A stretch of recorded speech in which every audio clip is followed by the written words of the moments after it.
நாமேல் நடவீர் நடவீர் இனியே என்கின்ற அருள் வாசகத்தை நினைவு கூர்ந்து இந்த அழகான திருக்குட நன்னீராட்டு பெருவிழாவை காண வந்திருக்கின்ற பக்த கோடி பெருமக்கள் அனைவரையும் இந்து சமய அறநிலையத்துறையின் சார்பாகவும் ஆலய நிர்வாகத்தினர் சார்பாகவும் அன்போடு வரவேற்று காவல்துறை அன்பர்கள் சொல்லுகின்ற வழிகாட்டுதலை தயவு செய்து அனைவரும் கடைபிடிக்க வேண்டுமாய் உங்கள் அனைவரையும் அன்போடு கேட்டு மகிழ்கின்றோம்.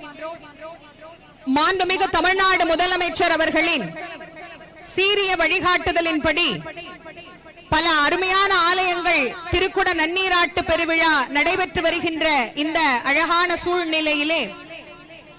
சென்னையினுடைய பெரும் தெய்வமாக எழுந்தருளி அருள் புரியக்கூடிய கந்தகோட்ட ஆலயமும் சீரோடும் சிறப்போடும் அழகான